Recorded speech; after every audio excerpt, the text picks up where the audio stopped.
Modern. Modern. Modern. Modern. We're prepping for a voyage. Modern. The force of an old-fashioned equals whiskey mass times bitters acceleration. Why don't you make that a double? Modern bar cart.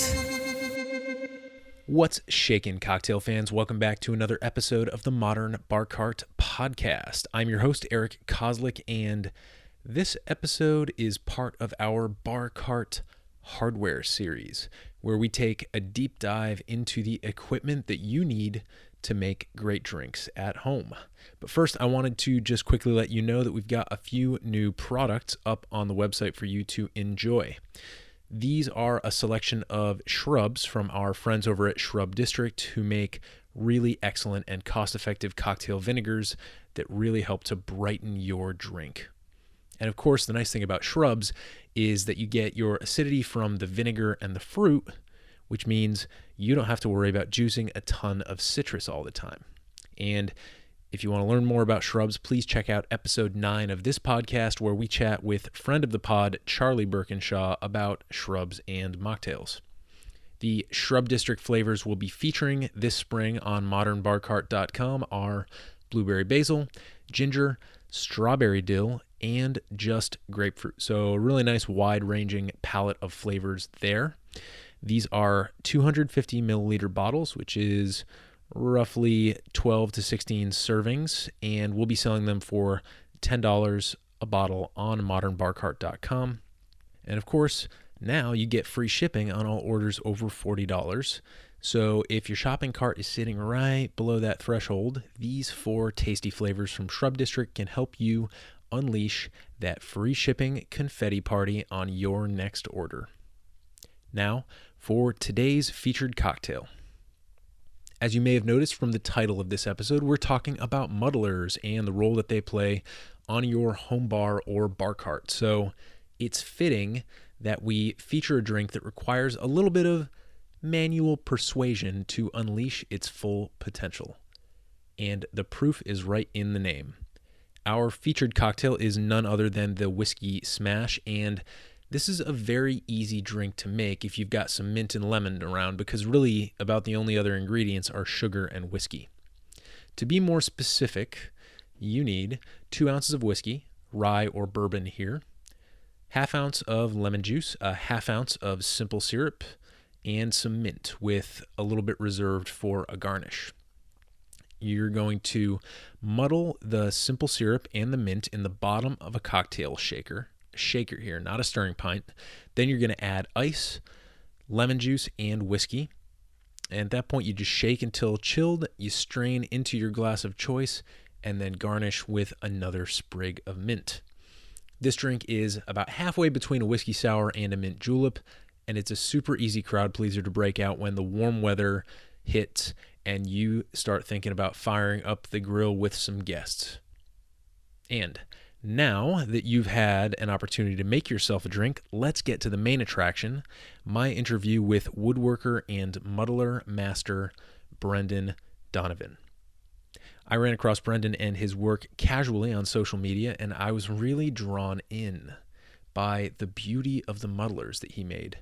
And since I was always that kid in woodshop who got like a B- for effort but not results, I was curious to learn about how these beautiful muddlers actually got made, and then how to use them properly. Brendan's a really fun dude to chat with, and you can tell just how passionate he is about his craft. Some of the things we discuss in this episode include how a handcrafted muddler is turned and assembled, different approaches to muddling certain ingredients from sugar to citrus and beyond, the ergonomics of the muddling process and how muddler's shape can affect results, why Brendan enjoys craft cocktails despite a limited ability to perceive flavor, a few speculations about Nicola Tesla's elderly affinity for pigeons, and much, much more. This was a really fun episode to record, and to show you all out there just how much we love you, we're going to do a social media giveaway of one of Brendan's gorgeous muddlers. So if you're not following at Modern Bar Cart on Instagram, you should be, because we'll be announcing this contest on Thursday, February 15th, 2018, which is the day this episode first airs, and we'll select a winner by the end of the day on Friday. So get excited and stay tuned to your Insta feed for the chance to win. Now, please enjoy my conversation with the maestro of muddlers, Brendan Donovan. Brendan, thanks for being on the podcast. Yeah, I'm glad to be here. So today, folks, we are talking about a bit of a specific topic. It's in the bar cart hardware category, and we're talking about muddlers with a guy who makes them. So, Brendan, can you introduce yourself and tell folks the stories of how you got into muddlers? Well, my name is Brendan Donovan. I own a brand new little company called MuddledAndRolled. And I've been doing woodworking most of my life, and I made some rolling pins for friends, and they liked the rolling pins, but they seemed to want muddlers more. So that was kind of the evolution of that. Last year they went, well, what do we get this year? And it kind of came down to, well, I could probably make a pretty solid muddler. Nice. So that's where we ended up being here now. Cool. So what is turning? For those of us who are, such as myself, who are not into or talented at the handmade type of woodworking stuff, what is turning? So turning is implied that you put a piece of wood on a lathe and you're spinning it between centers. So you basically apply a chisel against your tool rest to profile it to the proper shape. Okay, so you're basically taking a cylinder or, some shaped piece of wood that's consistent, and then based on the way that you apply that chisel, you're kind of shaping it. Yeah, it usually doesn't start out consistent. The first part of the process is making it consistent, and then you work with it from there. Gotcha. Okay, so we'll get into maybe some of the more fine-tuned aspects of what it takes to actually make a muddler, but first of all, let's just take the step back. I like to keep it very basic when we talk about anything. What is a muddler, and what is its role in the home bar and kitchen, at least as you've used them? Well, a muddler in its very simplest form is something that you take to mash other ingredients into whatever you're doing. And that's an inexact thing, but it really is. I mean, it's kind of a pestle that's missing its mortar. You use the glass as opposed to a traditional, bowl-shaped mortar, and you inspire ingredients into whatever you're drinking in this case. So it seems like you're kind of taking something that's pent up in the ingredients and you're releasing that flavor. Right, and it's critical that you're not doing this in a terribly aggressive fashion, because what you're really looking to do is sort of inspire oils and other compounds out without just obliterating, like mint, for instance, where it becomes kind of bitter if you're getting the chlorophyll into your drink. So it seems like a really simple process, take, stick, mash thing. It's a little more nuanced than that, particularly depending upon what you're muddling. Yeah, and you mentioned a mortar and pestle, and so you're kind of, one of the ways that we're defining a muddler here is kind of a pestle, right? The pestle is the thing that does the grinding in the mortar and pestle, right? Correct. So it's kind of a pestle that's disembodied from its mortar, and usually when you come across these in either an apothecary setting or a home kitchen setting, it's for grinding whole spices, right? Generally, yeah, that's predominantly how I use mine. I didn't make mine, which is kind of funny considering, Well, I mean, it kind of makes sense. So mortar and pestles, these are generally used for grinding dry ingredients, and a muddler, at least in the bar setting, more often, with one really noteworthy exception, you're going to be kind of breaking up and mashing up fresh ingredients. Yes. Yeah, with the exception of probably sugar, but yeah. Exactly. Yeah, I was actually doing some reading as we approach this interview, and there's a book called Imbibe, very famous book in the cocktail world, and David Wondrich kind of goes back and he describes the origins of the muddler as something called a toddy stick. Have you ever heard of one of these? I haven't. I'm fascinated now, actually. So basically, the toddy stick was just a bigger version of a muddler, and back in these old kind of backcountry taverns and inns, when people were being served drinks back in the 17 and 1800s, in many cases, these drinks were served warm because ice was much more difficult to come by back then. And so if you're not going to have a cold drink, well, maybe you might as well just go the complete opposite direction and have something that's nice and warming.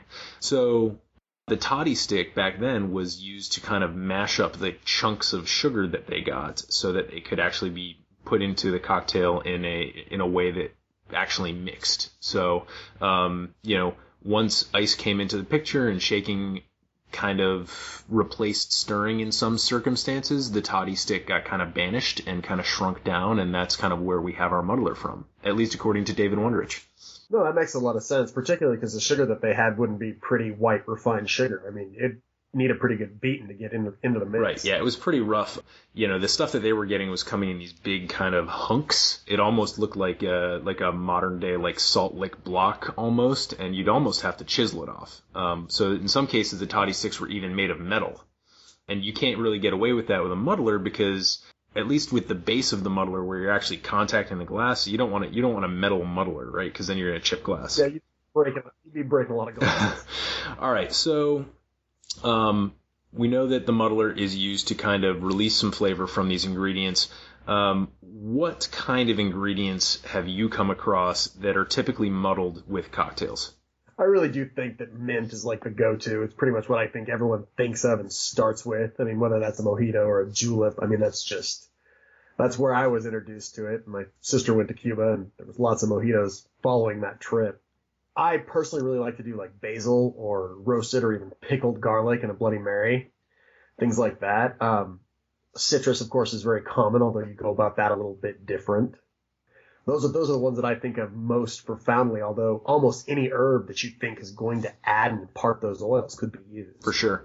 You said that citrus, you'd go about that slightly differently. What does that look like in terms of, citrus as opposed to muddling an herb, let's say? Well, basically you kind of throw out that whole, let's gently inspire it, and you just mash the ever-living crap out of it. I mean, like, if I'm doing a pitcher of sangria, if everything in that pitcher is not a little bit afraid of me by the time I'm done, I feel like I haven't done my job. Right. And I think there's other things sort of like in between citrus and herbs, like strawberries and I think berries are a perfect example because, especially in the case of something like a blueberry, you have this skin that unless you break that skin, that blueberry is just going to kind of be floating on top of your drink and really not providing anything except aesthetic value. Whereas if you can break that skin and puncture it and really get those juices flowing into the cocktail, then you really do have a fruit-forward flavor profile. Well, that's very true. And if you're going to do things like raspberries or blackberries, unless you're going to strain, you don't want to obliterate them either. You're just chasing the seeds all around your drink. Right. Very true. So something that people should probably take into account when they're about to make a cocktail that requires muddling is, all right, after I muddle this, what is the stuff going to look like, and do I want it floating around my drink, right? Absolutely. So to that end, I don't know if you've ever double strained a cocktail, but there's a very easy piece of equipment. So like if you're going to be straining, if you're going to be muddling in a regular mixing glass, and then you're going to be taking something like a hawthorn strainer and a julep strainer, and then straining that mixture into your end cocktail glass, there's a step that you can kind of put in between. It's just a little handheld sieve. It's maybe, 6 or 8 inches long, and you can just, if you want to give something a really good, consistent muddle, but you don't want the seeds or like little pieces of mint floating around, then you can simply do the double strain, and that's a really nice way to kind of get around that problem. I'm way less advanced than that, but I do have a kitchen strainer that I use to pass it through enough times that I'm happy. Exactly. But that's kind of the same difference. Exactly, yeah. Especially if you're doing batch cocktails. Whenever I'm doing, whenever I'm juicing a ton of citrus and I don't want those lemon rind fragments or the lime fragments floating around in there, I just put my kitchen sieve right over a big plastic bowl and I juice into that, and then I'll make my punch from there. So kitchen, definitely a really good recommendation there. So we've talked about muddlers, what we're muddling. Technique, I feel like there's two things I want to talk about. There's the technique of muddling and then the design of the muddler. So why don't we just pick one of those and then, you give us a few insights on that. Well, let's go with design first because you're going to be looking at two major differences. You're either going to have a very smooth, very consistent business end, and you're going to have the option of something that looks like a meat tenderizer. Okay. All of the ones that I make have the very smooth business end, as I feel like you can do. If you need to get aggressive, you still can, but you're not likely to take it quite as far and maybe go past where you wanted to be. the ones that look like a meat tenderizer, and granted, I'm not a particularly reserved human being, but it's just really easy for me to atomize things in a way I don't really want to before I'm done with it. Right. And I feel like in many cases I see those, and yeah, I guess a meat tenderizer is the best way to describe it, maybe like a waffle iron pattern almost on the bottom of it. I see those in many cases being used by bartenders at volume bars who are often making pretty much mojitos, and maybe they wouldn't even be making juleps at a volume bar. So it's really mostly like a mojito muddler that you're talking about, right? Right. You're just losing the capacity to apply subtlety for the most part. I mean, it's a very aggressive tool. Yeah, because so when you're doing the motion of muddling, it's not like you're just dropping the muddler on top. You're kind of pressing and turning and grinding a little bit, right? You're introducing it to the side and bottom of the glass, you're not trying to smash it in one motion. Right. So when you have that meat tenderizer thing, it's going to kind of encourage that, like, really aggressive. It's going to rip things, especially mint. Right. You're going to be opening up, adding chlorophyll and things that you probably don't really want in your drink. Right. Gotcha. That makes sense. So you did send along some beautiful examples of these muddlers, and what I do like about having the kind of smoother business end, as you say, is that it's also good for sugar in a way that those other meat tenderizer styles wouldn't be. So perfect for an old-fashioned, which is the classic, the most basic muddled drink that I can think of anyway. So, when I make an old-fashioned, one of the things that I do is I'll actually add a little bit. So I'll soak my sugar cube in water, or rather in bitters, and then I'll add a small, maybe a quarter of an ounce of water to the bottom of it, and I use the bottom of my muddler, and I kind of do almost a stirring motion that creates a slurry, and in the end, the sugar is not completely dissolved, but at least it's on its way to being dissolved, whereas I feel like if I was using one of those muddlers with the meat tenderizer pattern on the bottom, there's no way I could get in constant contact with that sugar to make it dissolve, if that makes sense. Yeah, you end up with voids. There's just no way around it. Yeah. I mean, unless you're really going to work at it way past what would be reasonable, you're just going to fight it all the way. Right. So it seems like that's a design thing to keep in mind when you're looking at muddlers, is what are you going to be using it for, and, are you going for, shock and awe, or are you going for a little bit more subtlety? That's a good way to put it. So I've actually brought this is my favorite muddler, and it's much smaller than yours. It's actually, it's part of a mortar and pestle set from my good friend Ethan. He brought it back to me from Turkey, and it's made of olive wood, and it's very light, and it gets the job done. It has a completely flat bottom. I've really enjoyed using this for my old fashions and my muddled cocktails because it's, got sentimental value, and, I like the design of it, but it is a little bit smaller than yours. So can you talk about, when you started thinking about making these muddlers, how did you settle on the size and the design? Even it looks like there's a little bit of a hand grip kind of taken into account here. What did you think about when designing yours? Well, you got to kind of start at the beginning. I had this really highbrow idea that I was going to use the feminine form to kind of create this gorgeous muddler, and it didn't work for crap. Like, it was uncomfortable to hold. It was too short. Like, it just didn't do the job.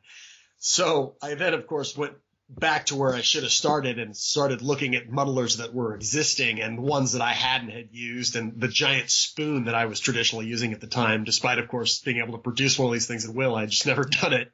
And I sort of kind of came to the conclusion that it's cool that they make some that are like 12 inches long. Like, if I want to go after a pitcher, by all means, let's do that. But I don't like feeling like my 4-ounce rocks glass is on the end of a pole.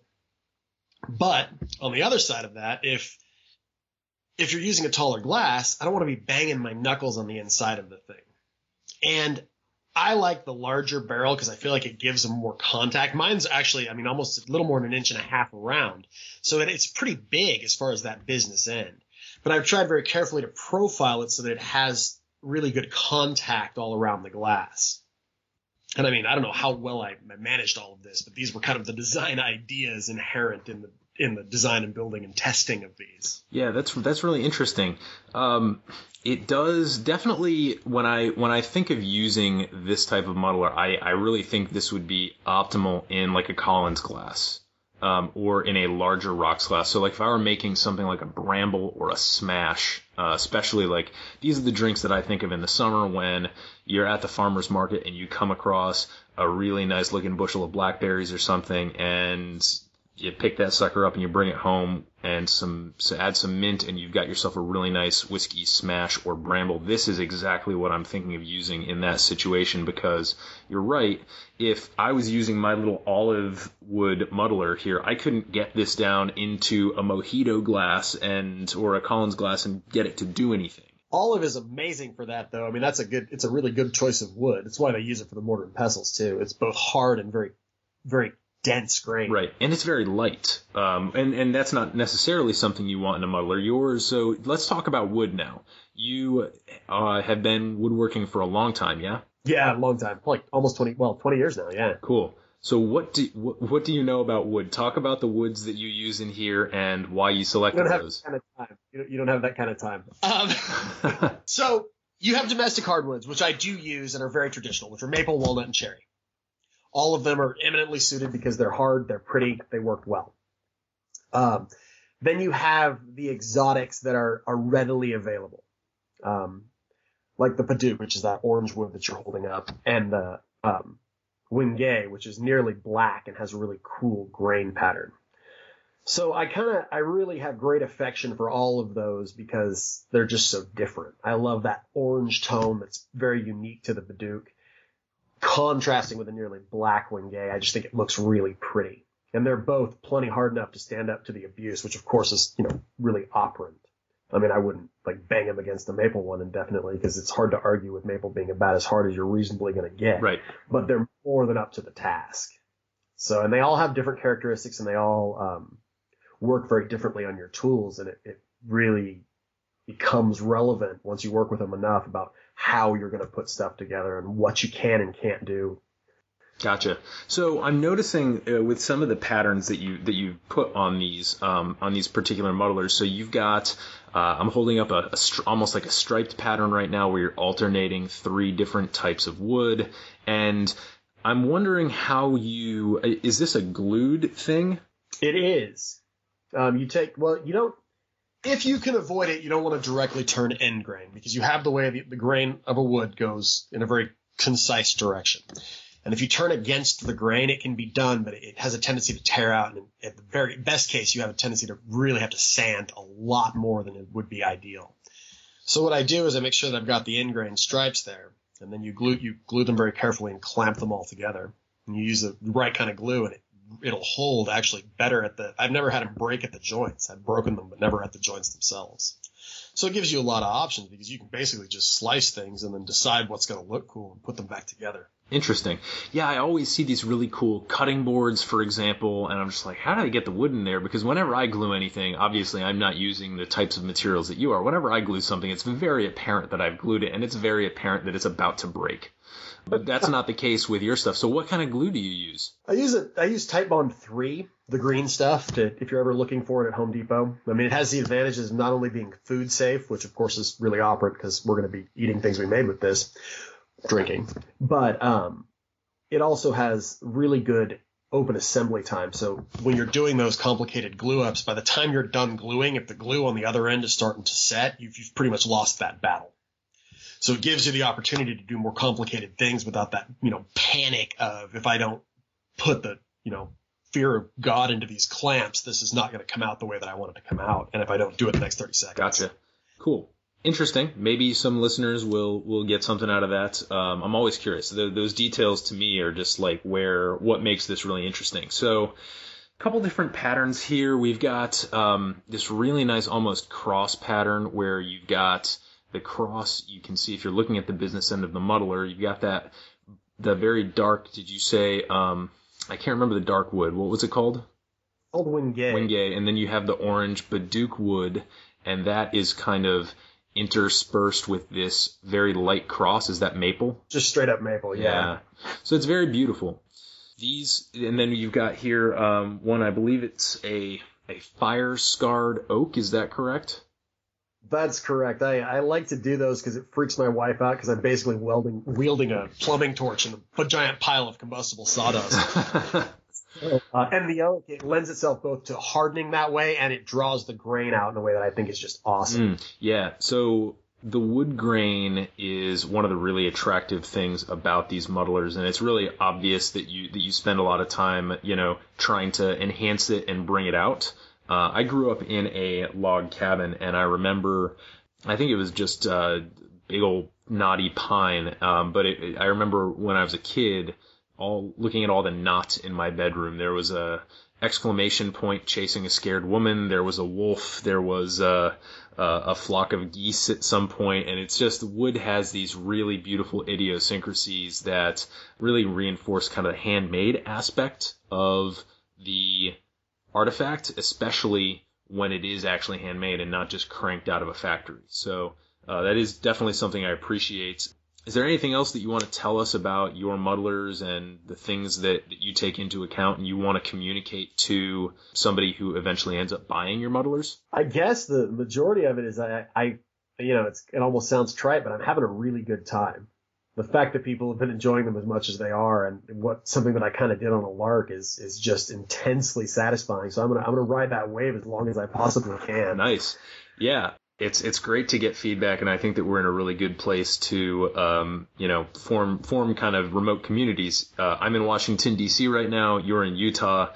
We met because I sent you a direct message on Reddit, which is just possibly one of the most, by design, impersonal, social networks out there, for good reason, I think. But, yeah, this is really great. So I'm glad that we're able to kind of form this community, and I am definitely going to be doing a giveaway with at least one of the muddlers that you send along, if that works, so that we can get them into the hands of some of our listeners. And so I'll add some details about that giveaway on social media and after we jump off the recording here. But one other quick question about the process of making these. You mentioned that you kind of initially began with the form of the female figure and then kind of made these different stylistic tweaks. Can you just bring us a little bit more along that journey and why you chose to start there and what kind of the steps were between that and your current style? Well, I chose to start there because I was looking for some sort of inspiration, and I'd had a few cocktails, and that was what came to mind. I mean, it wasn't overly complicated. It's something that I very much appreciate and was going to kind of work backwards from there. So what I did as an illustrator, I pulled up a bunch because this is basically how I always do it. I pulled up a bunch of shapely female forms and started tracing things.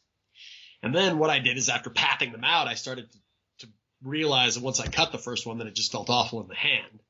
And then I considered that and began to change those paths so that because I can't, it's really, really hard to be repeatable at all unless you have some sort of pattern to work off of.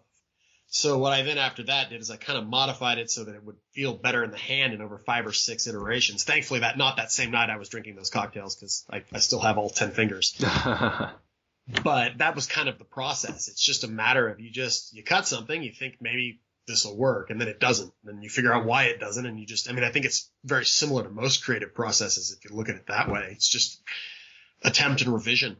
Yeah, it's very much the way that we think about flavors when we're developing our cocktail bitters or our syrups. You can go with a clinical lab tested route and you can do a bunch of surveying, or you can actually put something out there and just get some feedback, even if that's just testing it yourself. So that's really good. I'm really grateful that you were able to, send out some of these samples. I'm really excited about taking some pictures, putting them on our social media, and getting some of these muddlers into the hands of our listeners here. And hopefully they will also be, coming to visit your site, which we'll definitely list before we jump off here. But before we do that, do you have time for a quick lightning round? Absolutely. Awesome. So, what is your favorite cocktail and why? So this is a little embarrassing to admit, but I've been drinking old fashions for the last 2 weeks, not really having ever encountered that. I'm in Utah, so getting a good drink here is really a challenge it's deliberately made to be a challenge. Right.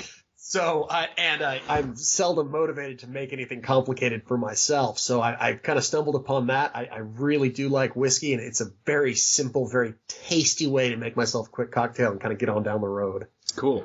What kind of whiskey? What kind of bitters?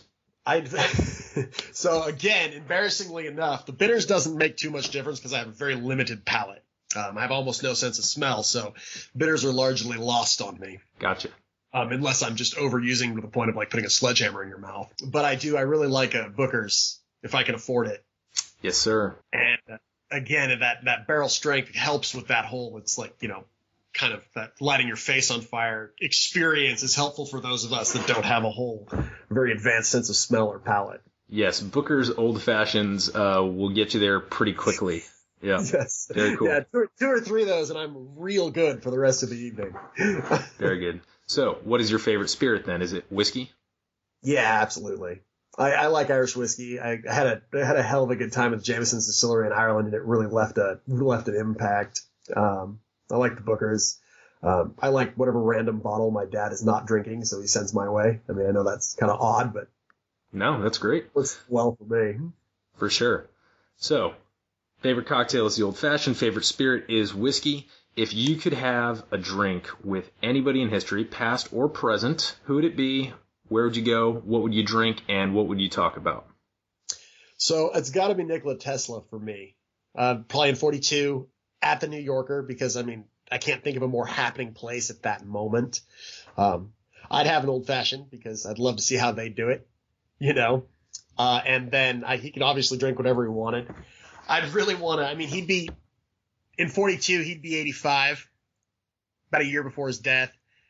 I'd want to tell him that what he did made a difference because I always felt like it was kind of an inagnanimous end for someone who actually had a great deal of effect. And I'd really want to ask him about the pigeons. Later in his life, he seemed to be somewhat obsessed with pigeons, like to the point of getting thrown out of several hotels because he was feeding these things.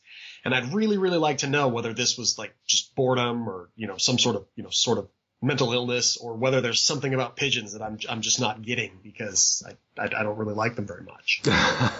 That's really interesting. Well, maybe he did stuff with magnets, right? I feel like pigeons have some sort of magnetic sensibility in their brains that allow them. Yeah, magnetic fields, all sorts of stuff like that. Yeah. Electricity, all of those. And then incidentally or not, the New Yorker at the time had one of the largest privately owned power plants underneath it, so it seemed eminently appropriate that he would be, end up living there for his last years and end up dying there. For sure. Very cool answer. Are there any books that have been influential to you? And we'll keep this wide open. It could be a cocktail book, I've got one for you. Okay, let's hear it. So it's not really a cocktail book, but one that had about, as far as distillation and liqueurs and infusions, there's a book called The Alaskan Bootlegger's Bible by Leon, Kanea.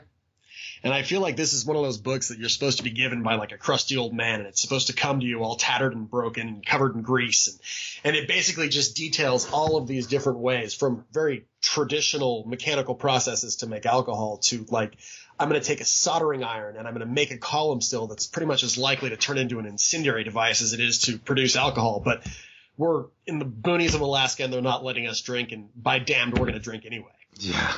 It's just a fascinating book for a lot of reasons. Interesting. We have never had that one before on the podcast, so I'm excited to dig that one up online and put it in the show notes for folks. It doesn't match your normal refinement, I guarantee you, but it is a good time. Yeah. No, we like all sorts of texts here.